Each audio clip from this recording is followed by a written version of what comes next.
ಸಚಿವ ಸ್ಥಾನ ಕೈ ತಪ್ಪಿದ್ದಕ್ಕೆ ಹಿರಿಯ ಶಾಸಕರು ತಮ್ಮ ಅಸಮಾಧಾನವನ್ನ ವ್ಯಕ್ತಪಡಿಸಿದ್ದಾರೆ, ಕೋಪವನ್ನು ತೋರಿಸ್ತಾ ಇದ್ದಾರೆ.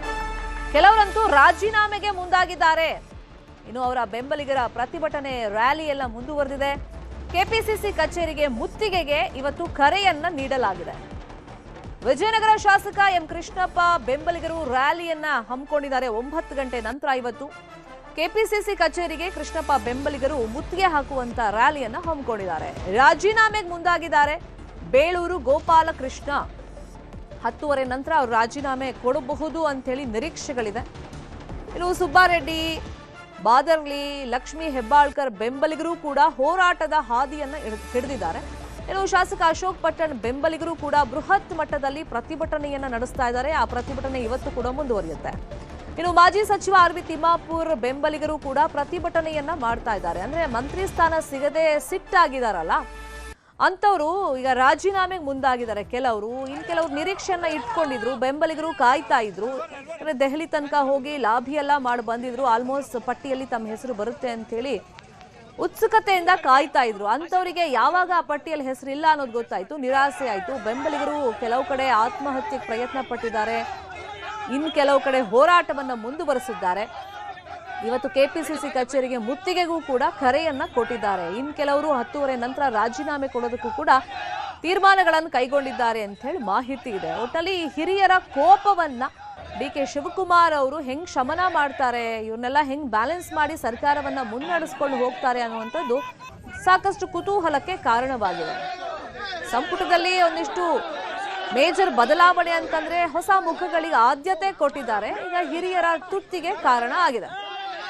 ಇನ್ನು ಮಂತ್ರಿ ಸ್ಥಾನ ಸಿಗದೆ ಸಿಟ್ಟಾದವರಿಗೆ ಸಿಎಂ ಡಿ.ಕೆ. ಶಿವಕುಮಾರ್ ನೀತಿ ಪಾಠವನ್ನ ಮಾಡಿದ್ದಾರೆ. ನಮ್ಮನ್ನು ಹೊರಗಿಟ್ಟಿದ್ರು, 2 ಸತಿ ಸಂಪುಟದಲ್ಲಿ ಅವಕಾಶನೇ ಕೊಟ್ಟಿರ್ಲಿಲ್ಲ.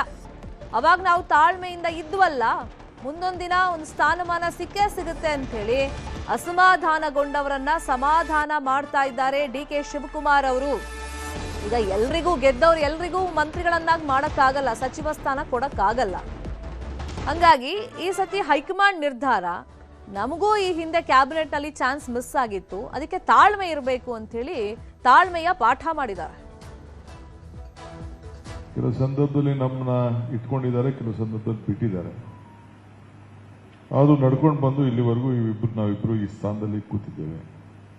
ಹಿಂದೆ ಕೂಡ ನಾನು ಪರಮೇಶ್ವರ್ ಅವರು MLA ಆಗಿ ಬಂದಾಗ ವೀರೇಂದ್ರ ಪಾಟೀಲ್ ಮುಖ್ಯಮಂತ್ರಿಗಳು, ಬಂಗಾರಪ್ಪನವರು ಕ್ಯಾಬಿನೆಟ್ ಇರಲಿಲ್ಲ, ಇವರು ಮಲ್ಲಿಕಾರ್ಜುನ್ ಖರ್ಗೆ ಅವರು ಕ್ಯಾಬಿನೆಟ್ ಇರಲಿಲ್ಲ, ಧರ್ಮಸಿಂಗ್ ಇರಲಿಲ್ಲ, ಲಕ್ಕಪ್ಪನವರು ಇರಲಿಲ್ಲ.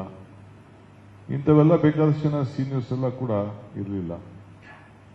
ಅದಾದ್ಮೇಲೆ ಕೃಷ್ಣ ಅವ್ರ ಕಾಲದಲ್ಲೂ ಅಜಿತ್ ಸೇಠ್ ಅಂತವರು ಕ್ಯಾಬಿನೆಟ್ ಅಲ್ಲಿ ಇರೋಕ್ಕಾಗಿರ್ಲಿಲ್ಲ.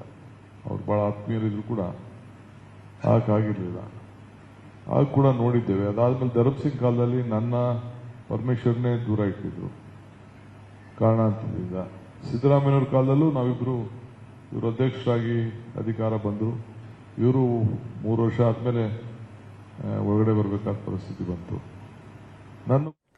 ಇನ್ನು ಸಚಿವ ಸ್ಥಾನ ಮಿಸ್ ಆದ ಶಾಸಕರ ಸಿಟ್ಟು, ಆಕ್ರೋಶ ಹೇಗಿದೆ ನೋಡಿ. ಆಡಳಿತನ ಬೆಳವಣಿಗೆಗಳನ್ನ ಗಮನಿಸ್ತಾ ಇದೆ. ಇನ್ನು ಕೊನೆಗೆ ಇವತ್ತಿನ ಎಕ್ಸ್ಪಾನ್ಷನ್ ದಲ್ಲಿ ಮಾತು ಕೊಟ್ಟಿದ್ರು, ಆ ಮಾತನ್ನ ನಮ್ಮ ನಾಯಕತ್ವ ಉಳಿಸಿಕೊಂಡಿಲ್ಲ.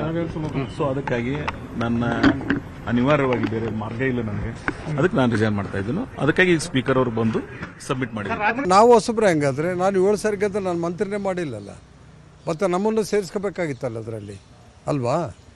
ಬರೀ ಹೊಸಬ್ರು ಅಂತ ಅವ್ರು ಅಂದರೆ ಹಳಬ್ರೆಲ್ಲ ಸತ್ತೋಗ್ಬಿಡಬೇಕಾ, ಅವ್ರಿಗೆ ಮಾತ್ರ ಉಳಿಬೇಕು, ಇವ್ರು ಮಾತ್ರ ಹೋಗ್ಬಿಡ್ಬೇಕು ಅಂತಲ್ಲ. ಹೊಸಬ್ರಿಗೆ ಅವಕಾಶ ಅಲ್ಲ, ಅನುಭವನೂ ಬೇಕು.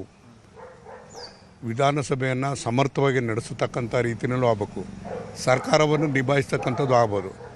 ಇವತ್ತು ಅಧಿಕಾರಿಗಳು ಮಾತ್ಕೊಂಡು ಕೇಳ್ಕೊಂಡು ಮಂತ್ರಿಗಳು ಕೆಲಸ ಮಾಡೋದಾದ್ರೆ ಅದು ಸರ್ಕಾರನ ಬರೀ ಎಜುಕೇಷನ್ನಿಂದಲೇ ಮಾತ್ರ ಸಾಕಲ್ಲ.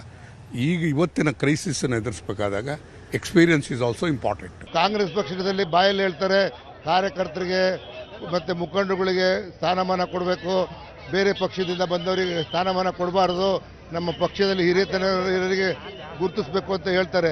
ಬಾಯಲ್ಲಿ ಹೇಳ್ತಾರೆ, ಬಾಯಲ್ಲಿ ಬೆಣ್ಣೆ ಬಗಲಲ್ಲಿ ದೊಣ್ಣೆ ಅಂತ ಹೇಳಿ ಗಾದೆ ಹೇಳ್ತಾರಲ್ಲ, ಹಂಗೆ ಬಾಯಲ್ಲಿ ಮಾತ್ರ ಅದು ಕಾರ್ಯಗತ ಇಲ್ಲ. ಇವತ್ತು 1 ಸಲ ಗೆದ್ದಂಥವರಿಗೆ 2 ಸಲ ಗೆದ್ದಂಥವರಿಗೆ 3 ಸಲ ಗೆದ್ದಂಥವ್ರಿಗೆ ಕೊಡ್ತಾ ಇದ್ದಾರೆ.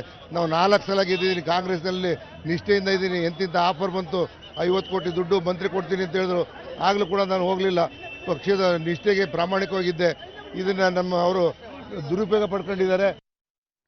ಇದೇ ವಿಷಯವಾಗಿ ಇನ್ನಷ್ಟು ಡೀಟೇಲ್ ಆಗಿ ಇನ್ಫಾರ್ಮೇಶನ್ ಕೊಡ್ತಾ ಹೋಗೋದಕ್ಕೆ ನೇರ ಸಂಪರ್ಕದಲ್ಲಿ ಕನೆಕ್ಟ್ ಆಗಿದ್ದಾರೆ ನಮ್ಮ ಪೊಲಿಟಿಕಲ್ ಬ್ಯೂರೋ ರಿಪೋರ್ಟರ್ ಕೃಷ್ಣ. ಒಂದ್ ಕಡೆ ಸಂಪುಟದಲ್ಲಿ ಸ್ಥಾನ ಸಿಕ್ಕವರು ಖುಷಿ ಆದ್ರೆ, ಸ್ಥಾನ ಸಿಗದೇ ಇದ್ದವರಿಗೆ, ನಿರೀಕ್ಷೆಯನ್ನ ಇಟ್ಕೊಂಡವರಿಗೆ ಅಸಮಾಧಾನ ಸಹಜ. ಇದು ಸಂಪುಟ ವಿಸ್ತರಣೆ ಆಗಲಿ ರಚನೆ ಸಂದರ್ಭದಲ್ಲಿ ನಾವು ಇದನ್ನ ನೋಡೇ ಇದ್ದೀವಿ. ಎಲ್ಲಾ ಪಕ್ಷದಲ್ಲೂ ಇದು ಇದ್ದಿದೆ, ಅಸಮಾಧಾನ ಇಲ್ಲ ಅಂತಲ್ಲ. ಬಟ್ ಇದನ್ನ ಡಿ.ಕೆ. ಶಿವಕುಮಾರ್ ಅವರು ತಾಳ್ಮೆಯ ಪಾಠ ಮಾಡಿ ಸಮಾಧಾನ ಮಾಡೋ ಪ್ರಯತ್ನ ಮಾಡಿದ್ರೆ ಅದಕ್ಕೆ ಬಗ್ಗುವಂತ ಲಕ್ಷಣಗಳಂತೂ ಕಾಣ್ತಾ ಇಲ್ಲ ಅವರ ಅಸಮಾಧಾನ. ಹಂಗಾಗಿ ವಾಟ್ ನೆಕ್ಸ್ಟ್? ಇವತ್ತು ಎಷ್ಟು ಜನ ರಾಜೀನಾಮೆ ಕೊಡೋದಕ್ಕೆ ನಿರ್ಧಾರ ಮಾಡಿದ್ದಾರೆ, ಅವ್ರನ್ನೆಲ್ಲ ಹೆಂಗ್ ಸಮಾಧಾನ ಮಾಡ್ತಾರೆ ಡಿ.ಕೆ. ಶಿವಕುಮಾರ್? ಶರ್ಮಿತಾ, ಬಹಳ ದಿನಗಳಿಂದ ನೆನೆಗುದ್ದಿಗೆ ಬಿದ್ದಿದ್ದಂಥ ಸಚಿವ ಸಂಪುಟ ವಿಸ್ತರಣೆ ಈಗ ಬಗೆಹರಿದಿದೆ. ಈಗಿರ್ತಕ್ಕಂಥದ್ದು ಯಾರು ಮಂತ್ರಿ ಸ್ಥಾನ ವಂಚಿತರಾಗಿದ್ದಾರೆ, ಈಗ ಅವ್ರನ್ನ ಸಮಾಧಾನಪಡಿಸಿ ಸರ್ಕಾರವನ್ನು ಒಂದು ರೀತಿ ಆಡಳಿತವಾಗಿ ಒಂದು ರೀತಿ ಸುಲಭವಾಗಿ ಸರ್ಕಾರ ನಡೆಸಬೇಕಂತ ಚಾಲೆಂಜು ಮುಖ್ಯಮಂತ್ರಿ ಡಿ.ಕೆ. ಶಿವಕುಮಾರ್ ಇರುವಂಥದ್ದು. ಹಾಗಾಗಿ ಈಗ ಏನು ಮಾಡ್ತಾರೆ ಅನ್ನೋದು ಈಗಿರ್ತಕ್ಕಂಥ ಕುತೂಹಲ. ಯಾವಾಗ ಸಂಪುಟ ವಿಸ್ತರಣೆ ಆದ ಬಳಿಕವಾಗಿ 19 ಜನ ಸಚಿವರ ಲಿಸ್ಟ್ ಪ್ರಕಟ ಆಯಿತು. ಸಚಿವ ಸ್ಥಾನದ ವಂಚಿತರು ದೊಡ್ಡ ಮಟ್ಟದ ಆಕ್ರೋಶವನ್ನು ಕೂಡ ವ್ಯಕ್ತಪಡಿಸಿರುವಂಥದ್ದು. ಈಗಾಗಲೇ ಯಶವಂತರಾವ್ ಪಾಟೀಲ್ ಅವರು ಕೂಡ ರಾಜೀನಾಮೆಯನ್ನು ತಮ್ಮ ಶಾಸಕ ಸ್ಥಾನಕ್ಕೆ ರಾಜೀನಾಮೆಯನ್ನು ಕೂಡ ಕೊಟ್ಟಿದ್ದಾರೆ. ಅಪ್ಪಾಜಿ ನಾಡಗೌಡರು ಕೂಡ ವಿಜಯಪುರ ಜಿಲ್ಲೆಯವರು, ಶಿವಾನಂದ ಪಾಟೀಲ್ ಅವರು ಕೂಡ ಅಸಮಾಧಾನ ಕೂಡ ಗೊಂಡಿರುವಂಥದ್ದು. ಮತ್ತೊಂದು ಕಡೆ ಎಂ ಕೃಷ್ಣಪ್ಪ ಆಗಿರ್ಬೋದು ಮತ್ತು ಪ್ರಿಯಕೃಷ್ಣ ಆಗಿರ್ಬೋದು, ಅಪ್ಪ ಮಗ ಇಬ್ಬರು ಕೂಡ ಇಲ್ಲೊಂದು ಕಡೆ ಶಾಸಕರಾಗಿ ಕೂಡ ಕೆಲಸವನ್ನು ಕೂಡ ಮಾಡಿದ್ರು. ಯಾರಿಗಾದ್ರೂ ಒಬ್ರಿಗಾದ್ರೂ ಸಿಗುತ್ತೆ ಅನ್ನೋದು ಕೂಡ ವಿಶ್ವಾಸ ಇತ್ತು, ಅವ್ರಿಗೂ ಕೂಡ ಕೈ ತಪ್ಪಿರುವಂಥದ್ದು. ಮತ್ತೆ ಭದ್ರಾವತಿ ಶಾಸಕರಾಗಿರ್ತಕ್ಕಂಥ ಬಿ.ಕೆ. ಸಂಗಮೇಶ್ ಅವರು ಕೂಡ ನೇರವಾಗಿ ಆಕ್ರೋಶವನ್ನು ಕೂಡ ವ್ಯಕ್ತಪಡಿಸಿರುವಂಥದ್ದು. ಇದ್ರ ಜೊತೆಗೆ ಹಲವು ಜಿಲ್ಲೆಗಳಲ್ಲಿ ಅಂದರೆ ಕರ್ನಾಟಕದ 8 ಜಿಲ್ಲೆಗಳಲ್ಲಿ ಮಂತ್ರಿ ಮಾಡದೆ ಕಾಂಗ್ರೆಸ್ ನಾಯಕರು ನಿರ್ಲಕ್ಷ್ಯವನ್ನು ತೋರುವಂಥದ್ದು. ಆ ಕಾರಣಕ್ಕೋಸ್ಕರವಾಗಿಯೇ ಈಗ ಆಯಾ ಜಿಲ್ಲೆಯ ಎಲ್ಲ ಶಾಸಕರು ಈಗ ರೆಬಲ್ ಆಗಿರುವಂಥದ್ದು. ಈಗ ಇವತ್ತು ಯಶವಂತರಾವ್ ಪಾಟೀಲ್ ಮಾತ್ರ ನೆನ್ನೆ ದಿನ ರಾಜೀನಾಮೆ ಕೊಡುವಂಥ ಒಂದು ಕೆಲಸವನ್ನು ಕೂಡ ಮಾಡಿದ್ದಾರೆ. ಇವತ್ತು ಕೂಡ ಆ ಒಂದು ಪ್ರವೃತ್ತಿ ಮುಂದುವರುವಂಥ ಸಾಧ್ಯತೆ ಇದೆ. ಟಿ.ಬಿ. ಜಯಚಂದ್ರ ಅವರ ನೇತೃತ್ವದಲ್ಲಿ ಎನ್.ವೈ. ಗೋಪಾಲಕೃಷ್ಣ ಸೇರಿದಂತೆ ಹಲವು ಜನ ಶಾಸಕರೆಲ್ಲರೂ ಕೂಡ ಚರ್ಚೆ ಮಾಡೋದ್ರ ಮುಖಾಂತರ ಬಗ್ಗೆ ತಮ್ಮ ಮುಂದಿನ ನಡೆ ಬಗ್ಗೆ ಈಗಾಗಲೇ ತೀರ್ಮಾನ ಕೂಡ ಮಾಡಿರುವಂಥದ್ದು. ಇಲ್ಲೊಂದು ಕಡೆ ಶಾಸಕರು ಯಾವಾಗ ಅಸಮಾಧಾನಗೊಂಡರು, ಅದಾದ ಬಳಿಕವಾಗಿ ಮುಖ್ಯಮಂತ್ರಿ ಡಿ.ಕೆ. ಶಿವಕುಮಾರ್ ಕೂಡ ಅವರಿಗೆ ಮುಲಾಮ್ ಹಚ್ಚುವಂಥ ಒಂದು ಕೆಲಸ ಕೂಡ ಮುಂದಾಗಿರುವಂಥದ್ದು. ಅಂದರೆ ಬೇರೆ ಬೇರೆ ಹುದ್ದೆಗಳನ್ನು ಸೃಷ್ಟಿ ಮಾಡೋದ್ರ ಮುಖಾಂತರವಾಗಿ ಅವರಿಗೆ ನಾವು ಅವಕಾಶನ ಮಾಡಿಕೊಡ್ತೇವೆ ಅನ್ನೋ ಮಾತನ್ನು ಕೂಡ ಹೇಳಿದ್ದಾರೆ. ಆದ್ರೆ ಈಗ ಇರ್ತಕ್ಕಂಥ ಪ್ರಶ್ನೆ ಏನು ಅಂತಂದರೆ, ಇನ್ನು 19-20 ತಿಂಗಳು ಮಾತ್ರ ಅಧಿಕಾರ ಇದೆ. ಇಂಥ ಸಂದರ್ಭದಲ್ಲಿ ಮಂತ್ರಿ ಆಗಬೇಕು ನಿಟ್ಟಿನಲ್ಲಿ ಹಿರಿಯ ಶಾಸಕರೆಲ್ಲರೂ ಕೂಡ ಆಸೆಯನ್ನು ಇಟ್ಕೊಂಡಿದ್ರು. ಯಾವಾಗ ಯುವಕರಿಗೆ ಆದ್ಯತೆಯನ್ನು ಕೊಡಬೇಕು ನಿಟ್ಟಿನಲ್ಲಿ ಹೈಕಮಾಂಡ್ ನಾಯಕರು ಮನಸ್ಸನ್ನು ಮಾಡಿದ್ರು, ಅದು ತೀರ್ಮಾನ ಆಯಿತು. ಈಗ ಹಿರಿಯ ಶಾಸಕರೆಲ್ಲೂ ಕೂಡ ರಿಬಲ್ ಆಗಿರುವಂಥದ್ದು. ಯಾಕಂದರೆ 2022 ಚುನಾವಣೆಗೆ ಅವ್ರಿಗೆ ಟಿಕೆಟ್ ಸಿಗೋದು ಕೂಡ ಅನುಮಾನ ಆಗಿರುವಂಥದ್ದು. ಯಾಕಂದರೆ ಕೊನೆಯ ದಿನಗಳಲ್ಲಿ ನಾವು ಮಂತ್ರಿ ಆಗಬೇಕು ನಿಟ್ಟಿನಲ್ಲಿ ಕೂಡ ಕನಸನ್ನು ಕಂಡಿದ್ರು. ಈಗ ಹಿರಿಯ ಶಾಸಕರೆಲ್ಲರೂ ಕೂಡ ಎಕ್ಸ್ಪೀರಿಯನ್ಸ್ ಅನ್ನೋ ಒಂದು ಪ್ರಶ್ನೆಯನ್ನು ಮಾಡೋದ್ರ ಮುಖಾಂತರವಾಗಿ ಈಗ ರಾಜೀನಾಮೆಗೆ ಮುಂದಾಗಿದ್ದಾರೆ. ಹೀಗಾಗಿ ಇವರ ಶಾಸಕರನ್ನ ಯಾವ ರೀತಿಯಾಗಿ ಕಾಂಗ್ರೆಸ್ ನಾಯಕರು, ಒಂದು ಕಡೆ ಬಿ.ಕೆ. ಹರಿಪ್ರಸಾದ್, ಮತ್ತೊಂದು ಕಡೆ ರಣದೀಪ್ ಸಿಂಗ್ ಸುರ್ಜೇವಾಲಾ ಅವರು ಖುದ್ದು ಅವರ ಮನವೊಲಿಕೆ ಮಾಡುವಂತ ನಿಟ್ಟಿನಲ್ಲಿ ಕೂಡ ಮುಂದಾಗ್ತಾ ಇದ್ದಾರೆ. ಈ ಒಂದು ಮನವೊಲಿಕೆಗೆ ಎಷ್ಟು ಮಟ್ಟಿಗೆ ಈ ಒಂದು ರೆಬಲ್ ಶಾಸಕರು ಬಗ್ತಾರೆ ಅನ್ನೋದೊಂದು ಈಗಿರ್ತಕ್ಕಂಥ ಪ್ರಶ್ನೆ. ಶರ್ಮಿತಾ.